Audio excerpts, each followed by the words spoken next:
આ દુનિયાની વ્યવસ્થા, દુનિયામાં વસતા માણસોના અધિકારોની વ્યવસ્થા, દેશની સરહદો પરની વ્યવસ્થા, સરકારની વ્યવસ્થા, ચલણી નાણું છે એની વ્યવસ્થા, શેર માર્કેટની વ્યવસ્થા, બધી જ વ્યવસ્થાઓ ટૂંકમાં આખી દુનિયાની દરેક સિસ્ટમ માત્ર એક આધાર પર ટકી રહી છે કે એક સાથે વિશાળ સમુદાય એના પર ભરોસો કરે છે.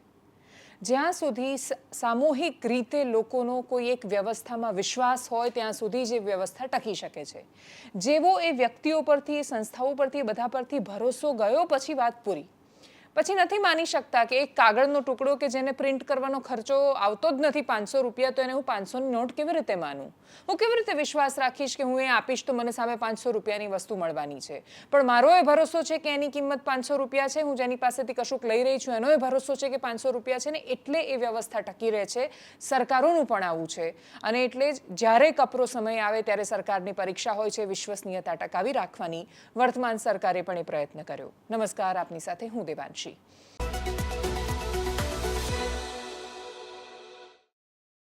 તમે આખી દુનિયાને ઉપદેશો આપો, સલાહો આપો કે સોનું ન ખરીદતા ને ક્રૂડનો ખર્ચો ન કરતા ને વિદેશી પ્રવાસો છે એ અટકાવજો, અને પછી જ્યારે પોતાની જાતે એનું પાલન કરવાની વાત આવે ત્યારે એમાં તમે દૂર દૂર સુધી અને કોઈ લાગે વળગે નહીં એ પ્રકારની સ્થિતિનું નિર્માણ થાય ત્યારે શું થાય? તો કે દેશ ટીકા કરે. પ્રધાનમંત્રી નરેન્દ્ર મોદીએ જ્યારે હૈદરાબાદમાં એ સ્ટેટમેન્ટ આપ્યું અને પછી વડોદરામાં આપ્યું, અને આ બંને જ્યારે ઘટનાક્રમો થયા ત્યારે એની સાથે એમણે પોતે રોડ શો કર્યા. એ સિવાય અનેક માણસો એવા દેખાય કે જે એટલી બધી ગાડીઓનો કોન્વોય લઈને, કાફલો લઈને ફરતા હોય. જામનગરમાં રોડ શો થાય ને, વડોદરામાં થાય ને, સોમનાથમાં થાય. મુખ્યમંત્રી જાય તો એમનો કાફલો હોય, ડેપ્યુટી સીએમનો હોય, રાજ્યપાલનો હોય.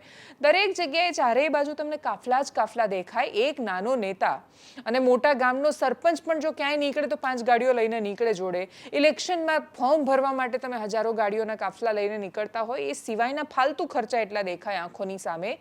ત્યારે એ પ્રશ્ન થાય કે તમે આખી દુનિયાને કહી રહ્યા છો પોતે માનશો, પણ એ જ્યારે નેતાઓ જાતે માનવાની શરૂઆત કરે અને જાતે મારાથી શરૂઆત કરું છું હું અને હવે તમે પણ કરવાનો પ્રયત્ન કરો એ દિશામાં એ વાત કહેવાય ત્યારે એનાથી ફરક ચોક્કસ પડે છે. અને એટલે જ એ પૂરી સંભાવના છે કે દેશમાં ઈંધણના વપરાશમાં પણ ફરક પડશે. આ દેશમાં સોનું ખરીદવાની વૃત્તિ પર પણ ફરક પડશે, અને ફરક કોઈ ઈચ્છે કે ન ઈચ્છે પાડવો એટલે પડશે, કેમ કે હવે સરકારે એના પર ડ્યુટી પણ વધારી દીધી છે.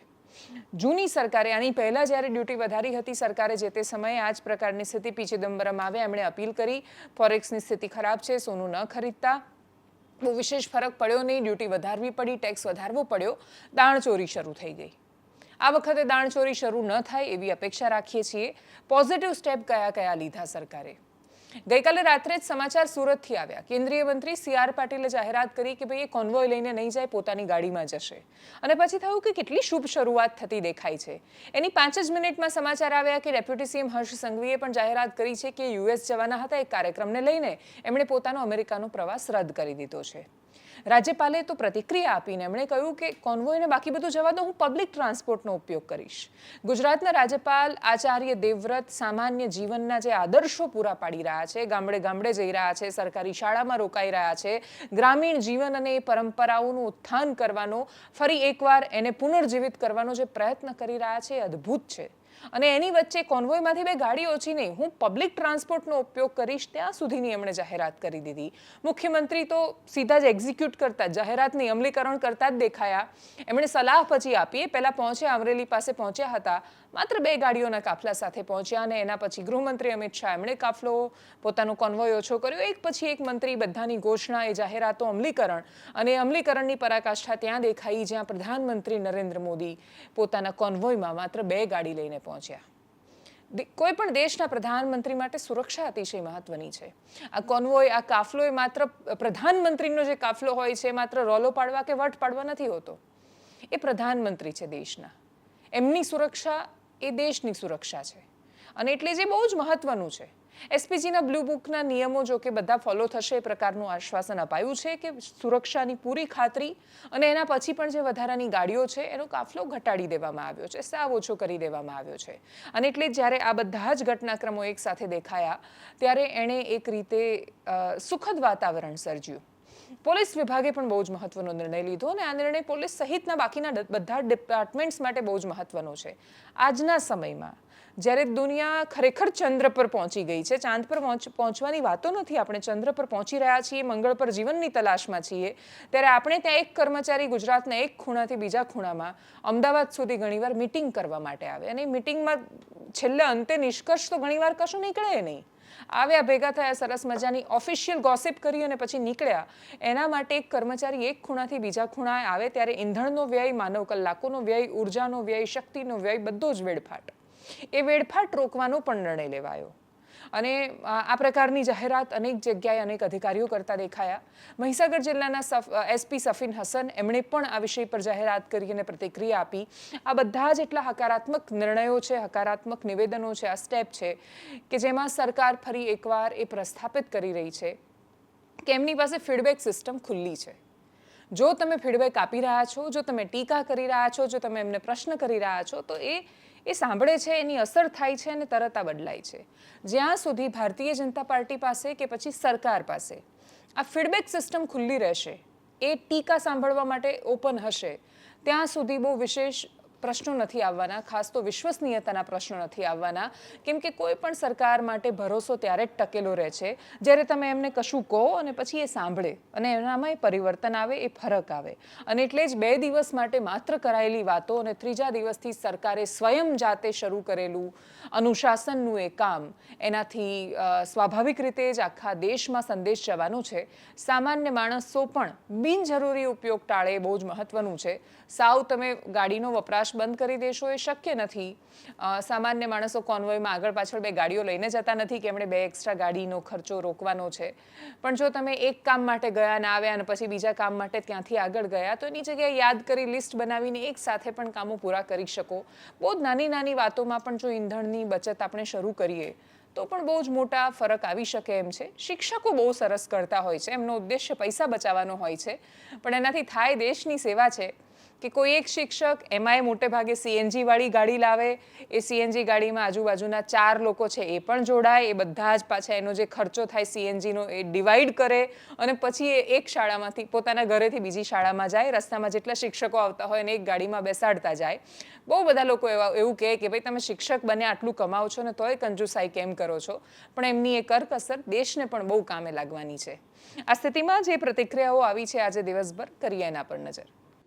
प्रधानमंत्री जी की इस अपील को शिरोधार्य करते हुए मैंने यह निर्णय लिया है कि जब तक पेट्रोलियम की स्थिति सामान्य नहीं हो जाती, मैं राज्य के भीतर किसी भी आयोजन के लिए हेलीकॉप्टर या हवाई यात्रा का उपयोग नहीं करूँगा. इसके स्थान पर मैं ट्रेन, राज्य परिवहन बसों और सार्वजनिक साधनों का ही उपयोग करूँगा. इतना ही नहीं, राज्यपाल के रूप में प्राप्त Z+ सुरक्षा के काफिले को दरकिनार करते हुए मैंने निर्णय लिया है कि अब मेरे काफिले में न्यूनतम गाड़ियाँ ही रहेंगी. राष्ट्र निर्माण के इस महान यज्ञ में मैंने प्रशासन और शिक्षा जगत को भी साथ जोड़ने का प्रयास किया है. मैं सभी राज्य विश्वविद्यालयों के कुलपतियों को निर्देश दिए हैं कि वह अपने विश्वविद्यालयों में सप्ताह में कम से कम 1 दिन कंबशन इंजन मुक्त दिवस मनाएं. सभी शिक्षक और विद्यार्थी पेट्रोल डीजल वाहनों के स्थान पर साइकिल, इलेक्ट्रिकल वाहन या सार्वजनिक परिवहन को प्राथमिकता दें. માનનીય પ્રધાનમંત્રી શ્રીએ જે અહેવાલ કર્યું છે કે ઇંધણ આપણે બચાવવા માટેનો, એ દિશામાં આપણે પોલીસ ખાતા પણ અમુક પગલાઓ હાથ ઉપર લીધેલું છે. આ બાબતમાં આજે એક વિડીયો કોન્ફરન્સિંગ માધ્યમથી જિલ્લાના તમામ એસપીઓને, રેન્જના આઈજી અને શહેરના કમિશનર ઓફ પોલીસને તમામ સૂચના આપવામાં આવેલી છે કે પોલીસની રોજિંદા કામમાં કે કેવી રીતે આપણે ઈંધણને આપણે બચાવી શકે છે, ઓછા આપણે ઘટાડો કરી શકાય. ખાસ કરીને અમારા ધ્યાન એના ઉપર હતું કે જે મીટિંગ્સ છે ખાસ કરીને જિલ્લા લેવલ ઉપર, રેન્જ લેવલ ઉપર અથવા હેડક્વાર્ટર્સ લેવલ ઉપર જે કંઈ જરૂરી મિટિંગો જે કરવાની છે ફિઝિકલ મોડમાં નથી પણ એ વર્ચ્યુઅલ મોડમાં કરવાની સૂચના આપવામાં આવેલી છે. બીજી એક વાત છે કે જે ઇન્વેસ્ટિગેટિંગ ઓફિસર્સ જે કોર્ટ મુદ્દતમાં વધુ સંખ્યામાં જતા હોઈએ છે જુદા જુદા કોર્ટોમાં, અમે આગ્રહ રાખ્યું છે કે આ ઇન્વેસ્ટિગેટિંગ ઓફિસર્સ પણ જે કોર્ટની પરવાનગી લે એ પણ આપણા વર્ચ્યુઅલ મોડમાં એ અટેન્ડ કરી શકાય એ દિશામાં પણ આપણે પગલાં લેવા સૂચના આપવામાં આવેલી છે. એનાથી પણ આપણે ખાસો ફરક પડી જશે. દેશમાં એક બાજુ જ્યારે આ બધું જ સકારાત્મક થઈ રહ્યું છે ત્યારે બે પ્રકારના પ્રશ્નો ઊભા થઈ રહ્યા છે. એક કે શું આપણે આ બદલાઈ રહેલી વ્યવસ્થા માટે, આ ટ્રાન્ઝિશન માટે તૈયાર છીએ? હું ઈચ્છું છું કે વર્ક ફ્રોમ હોમ થાય, હું ઈચ્છું છું કે આર્ટિફિશિયલ ઇન્ટેલિજન્સનો હું ઉપયોગ કરું. ચિંતા એ લોકો માટે છે કે જે લોકોનું કામ ખરેખર આર્ટિફિશિયલ ઇન્ટેલિજન્સ જેવું જ છે. એટલે એટલું બધું રોબોટિક કામ છે એમાં કે એમાં એ મશીન લર્નિંગ સિવાય બીજું કશું જ એમણે એપ્લાય નથી કરવાનું. જે લોકો પાસે પોતાના કામમાં પોતાનું કશું કરવાની આવડત નથી અથવા એની જરૂરિયાત નથી એ લોકોના હાથમાં કામ બચશે કે કેમ એ પ્રશ્ન છે. અને એમાંય આપણે જ્યારે કહીએ છીએ કે સોનું ન ખરીદો, સોના સાથે સંકળાયેલા એના કામ સાથે સીધી કે આડકતરી રીતે કેટલા બધા શોરૂમ છે. એ શોરૂમમાં કામ કરતા કેટલા સેલ્સના માણસો છે, કેટલા બધા લોકો છે કે જે સોનાની ગડામણનું કામ કરે છે. પ્રશ્ન સોનાના વેપારીઓનો નથી. જે લોકો દર વર્ષે એટલા બધા કરોડ કમાય છે કે કદાચ એક વર્ષ એમને અમુક કરોડ રૂપિયા ન કમાવા મળે તો એ જમીન પર નથી આવી જવાના. પણ એવા નાના નાના માણસો, એક વર્ષ માટે પણ જો ભારતમાં લોકો સોનું ન ખરીદે તો સ્થિતિ શું થાય આ લોકોની? એ લોકોના હાથમાં કયું કામ આપીશું આપણને નથી ખબર. જો ક્રૂડનો કે ઓઇલનો ઉપયોગ બંધ થાય અથવા સાવ ઓછો થવા માંડે, ઓટો સેલ્સ પર કેટલી અસર પડે, ગાડીઓના ઉત્પાદન, એની ખરીદી, એના પર કેટલી અસર પડે. આવનારા સમયમાં આપણે કહીએ છીએ પબ્લિક ટ્રાન્સપોર્ટ, પણ એ તો એના માટે તો આપણે એટલા તૈયાર છીએ નહીં. ના રેલવે માટે, ના હવાઈ જહાજો માટે, ના બાકીના પબ્લિક ટ્રાન્સપોર્ટ, બસ સહિતની સુવિધાઓ માટે ત્યાં આપણે એટલા પૂરા તૈયાર નથી. એવા સમયમાં ટ્રાન્સપોર્ટ સાથે સંકળાયેલા માણસો, એની આજુબાજુ જોડાયેલી સર્વિસીસ, એ બધા રોજગાર પર અસર કરીએ ત્યારે ભેગા થઈએ ત્યારે સીધી કે આડકતરી રીતે 10 કરોડ જેટલા માણસોના કામ પર અસર થાય છે. 10 કરોડ જેટલા માણસો. આ બધા કામ ઓછા થાય ત્યારે કોઈક જગ્યાએ કોઈક પ્રકારના કામ વધતા હોય છે. એ વધી જશે, કોઈકને કામ ધંધો કોઈને કોઈ રીતે સ્વિચ ઓવર કરી જશે. હકીકત એ છે કે ફરી એકવાર ઉપરના મોટા માણસોને કોઈ અસર નહીં થાય, નીચેના માણસો એનું તો આખું જીવન ઉથલપાથલ થઈ જશે. આખી જિંદગી જી સર, યસ સર, જુઓ આ તમને આ સેટ બહુ સરસ લાગશે, જુઓ તમે આ ઇયરિંગ્સ ટ્રાય કરી જુઓ, આ ઇયરિંગ્સ ટ્રાય કરવાથી તમને બહુ સરસ લાગશે. માંડ કેટલી ટ્રેનિંગમાંથી પસાર થયા પછી કોઈ એક સારું સેલ્સ પર્સન બને છે સોના માટે, અને અચાનક એને ખબર પડશે કે એની પાસે નોકરી નથી. તો કોઈ એક જગ્યાએ કોઈ ઈવીની ઇલેક્ટ્રિક કાર્સ બનાવતી કંપનીમાં કોઈ એક માણસની નોકરી લાગી રહી છે. સરકાર જ્યારે ઓલ ઓવર જુએ છે ત્યારે નેટ ઝીરો જોઈ રહી છે કે અહીંયાથી નોકરી ગઈ, અહીંયા નવી બની, પણ નીચે એ માણસો કે જેની પાસે બીજું કોઈ કૌશલ નથી એ લોકો ક્યાં જશે? અને એટલે જ આ ટ્રાન્ઝિશન માટે આપણે કેટલા તૈયાર છીએ એનો જવાબ માત્ર સરકાર આપી શકે એમ છે ને એટલે જ અપેક્ષા રાખીએ કે એમની પાસે એ જવાબ બહુ જ હકારાત્મક હોય. આ બધું થતું હોય ત્યારે નીટ જેવા કૌભાંડો સામે આવે, પેપર લીકના કૌભાંડો સામે આવે અને ત્યારના આંકડા જ્યારે જોઈએ ત્યારે 23 લાખ બાળકો, એ 23 લાખમાંથી મોટા ભાગના બાળકો 100-200 કિલોમીટર દૂરથી આવવાના જવાના છે. એ એક્ઝામ સેન્ટર પર એક દિવસ પહેલાં પહોંચી જાય છે. એ પબ્લિક ટ્રાન્સપોર્ટથી પહોંચે, એ બાઇકથી પહોંચે, એ ટેક્સીથી પહોંચે, એ પોતાની કાર લઈને પહોંચે, એ કોઈને કોઈ પ્રકારના યાતાયાતના સાધનનો ઉપયોગ કરીને ત્યાં પહોંચ્યા હોય છે. 23 લાખ અને એની સાથે જોડાયેલા બીજા 23 લાખ, કેમ કે કોઈને કોઈ પેરેન્ટ કે બાકીનું કોઈ છે એ સાથે જતું હોય છે. આટલા લોકોની મુસાફરીનો ખર્ચ, આટલા લોકોએ આટલા વર્ષ મહેનત કરી એના કોચિંગનો ખર્ચ, આ બધું જ્યારે ભેગું કરો ત્યારે એ આંકડો પણ બહુ મોટો થાય છે. એટલે આપણે એક બાજુથી એવું કહીએ કે સુધારતા જઈએ છીએ અને પાછળ બધું બગડતું જતું હોય, આ સ્થિતિનું નિર્માણ પણ દેશમાં ન થાય એ બહુ જ મહત્વનું છે. આ વિષય પર બહુ જ બધા લોકો નીટની એક્ઝામ પર બોલી રહ્યા છે. ખાન સરે જે કહ્યું એ બહુ જ મહત્વનું છે. જ્યાં સુધી સરકાર આ વાતને પોતાની નિષ્ફળતાની જેમ નહીં સ્વીકારે ત્યાં સુધી આમાં સફળ થવાનો કોઈ રસ્તો જ નથી. સફળ થવા માટે અથવા સુધાર માટેની પહેલી શરત સ્વીકાર છે. તમારે એ એક્સેપ્ટ કરવું પડે, સ્વીકારવું પડે કે તમે ફેલ છો, સાવ ભ્રષ્ટાચારી છે આખી આ વ્યવસ્થા અને એ માણસો તમે ઘુસાડેલા છે. આખા દેશમાંથી આપણને 500 માણસ પણ ઈમાનદાર ન મળે એવું નથી. પ્રામાણિક માણસોને સિસ્ટમ સાઇડલાઇન કરી દે છે. સારા માણસોને આ દેશમાં અને રાજ્યના કોઈ ખૂણામાં પોસ્ટિંગ આપીને તેને આખી જિંદગી ત્યાં સડવા મૂકી દેવાય છે. સારા અને પ્રામાણિક અને સક્ષમ માણસોની આ દેશની વ્યવસ્થા કદર નથી કરતી. જ્યાં સુધી સરકારો પ્રામાણિક માણસોની કદર કરતી નહીં થાય ત્યાં સુધી આ સ્થિતિ બહુ વિશેષ બદલાશે નહીં. કાંસરને સાંભળીએ. जो नीट पेपर हुआ है ये लाखों बच्चों के जीवन के साथ खिलवाड़ है, उनका कॉन्फिडेंस तोड़ा जा रहा है। और सबसे दुर्भाग्य बात क्या है, बात पता है, 2 साल पहले 2024 में भी सेम घटनाएं हुई थी। सीबीआई इंक्वायरी हुई, कुछ नतीजा नहीं निकला, जिसका ये मनोबल बढ़ गया, फिर इस बार किया उन्होंने। लाखों बच्चों का भविष्य खराब होता है इससे, और कॉन्फिडेंस खराब हुआ अलग। और आपको सबसे अद्भुत बात क्या लगेगी, इसकी जानकारी किसी एजेंसी ने नहीं दिया, बल्कि इसकी जानकारी सबसे पहले बच्चों ने सरकार के पास पहुंचाई कि हमारा पेपर लीक हो गया है, देखिए यहाँ पर। गवर्नमेंट की जो एजेंसी है उन्हें ये पता चलना चाहिए यहाँ पे। तो हमने जो एजेंसी को दे रखा है ये पेपर लीक, ये एग्जाम कराने के लिए, ये समझ में नहीं आता इन्हें पेपर कराने के लिए दिया गया या लीक कराने के लिए। एनटीए को दिया गया, नेशनल टेस्टिंग एजेंसी, उसका नाम होना चाहिए नेवर ट्रस्टेबल एजेंसी। मतलब आप समझिए 10 रुपए का बच्चों का जो डाइपर और पैम्पर्स आता है ना, हगीज उन सबों का, वो लीक नहीं होता, इनका पेपर लीक हो जाता है।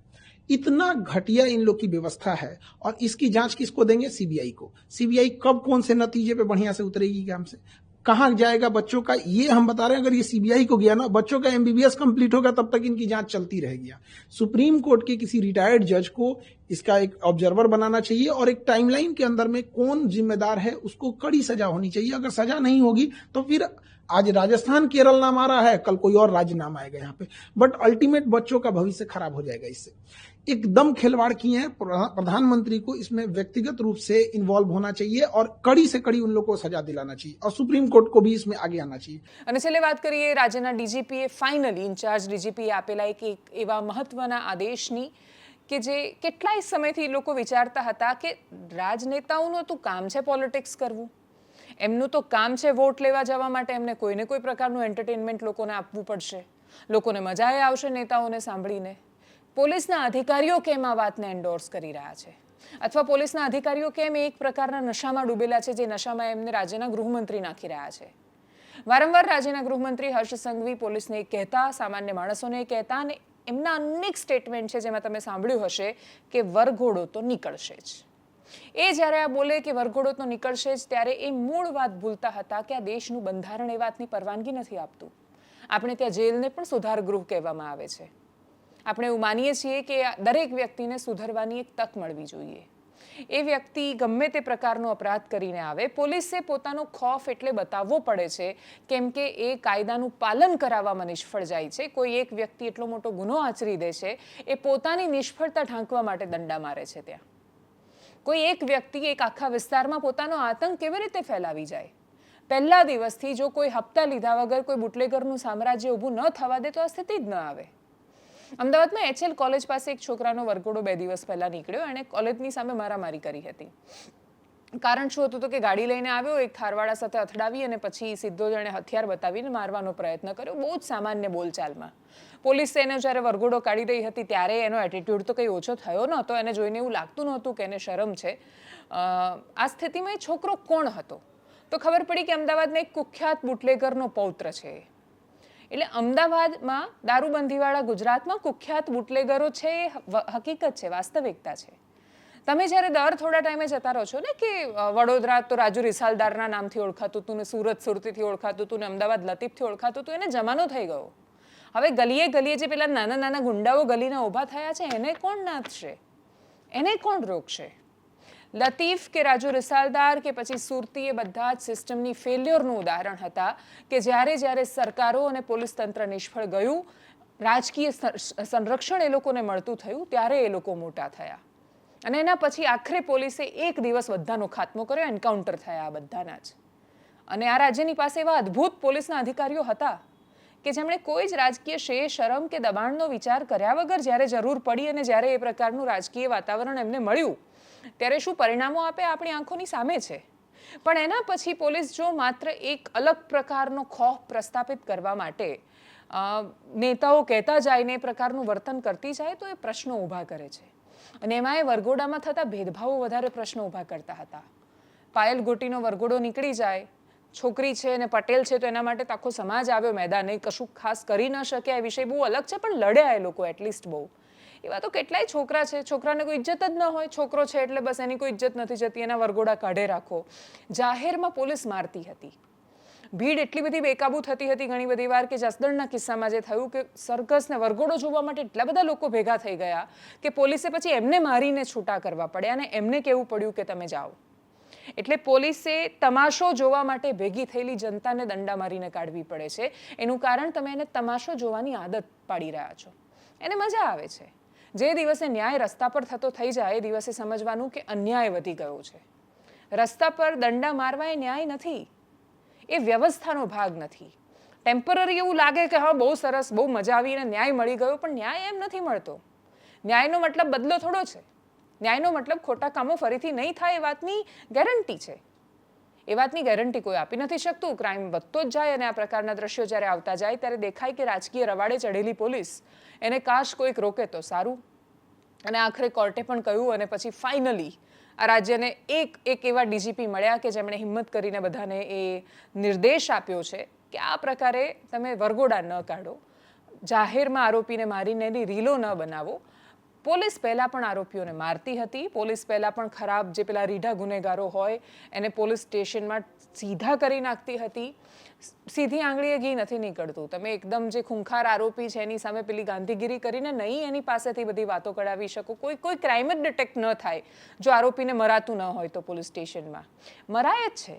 બસ એની રીલો નહોતી બનતી, એને શો ઓફ નહોતા કરતા. અને એટલે જ રાજનેતાઓ તો એ રવાડે ચડાવવાનો પ્રયત્ન કરશે કેમ કે એમને તો વોટ લેવાના છે જઈને. પોલીસને કયા વોટ લેવાના હતા? પણ આખરે એ આદેશ આપવામાં આવ્યો છે, નિર્દેશ આપવામાં આવ્યો છે, એટલે એ પરિપત્રનું પાલન કેટલું થાય છે એ ખબર નથી. ગયા વખતે પણ એવું જ થયું હતું. ડીજીપી વિકાસ સહાય એમણે આવીને એવું કહી દીધું કે આ તો મીડિયાનો આપેલો શબ્દ છે, કેમ કે એવું ન બોલી શક્યા કે આ ગૃહમંત્રીનો આપેલો શબ્દ છે કે વરઘોડા તો નીકળશે જ. મીડિયાએ શબ્દ નહોતો આપ્યો. હવે કદાચ એવું બની શકે કે ડીજીપી કાગળ પર એવું લખીને આપે કે વરઘોડા ન કાઢતા, ગૃહમંત્રી આવીને એવું કહે કે વરઘોડા તો નીકળશે જ. પોલીસ કન્ફ્યુઝ થાય કે આપણે કોનું માનવું. પછી પોલીસના અધિકારીઓ વિચારશે કે ડીજીપી તો આજે છે ને કાલે નહીં રહે, ગૃહમંત્રી તો હજી હમણાં અહીંયા જ છે એવું દેખાઈ રહ્યું છે. અને એટલે જ એમનું માનીએ, સમય પર છોડીએ છીએ શું થાય છે. અપેક્ષા રાખીએ કે પોલીસ ખરેખર એના પાવરનો સાચો ઉપયોગ કરે, નહીં કે પ્રજાને તમાશો દેખાડવા માટે અથવા તમાશો જોવા માટે પ્રજાને આદત ન પાડે. કેમ કે જે પોલીસ આજે આરોપીઓનો તમાશો જુએ છે, જે સામાન્ય માણસો આજે આરોપીઓનો તમાશો જુએ છે, એ ક્યારે પોલીસનો કે પછી બીજા માણસોનો તમાશો જોતા જ થઈ જાય છે આપણને ખબર નથી હોતી. એને તમાશાની ટેવ ન પડવી જોઈએ. એનાલિસિસમાં અત્યારે બસ આટલું જ. જો આપ અમને યુટ્યુબ પર જોઈ રહ્યા છો તો સબસ્ક્રાઇબ કરો, ફેસબુક પર જોઈ રહ્યા છો તો ફોલો કરો, વિડીયોને શેર કરો. નમસ્કાર.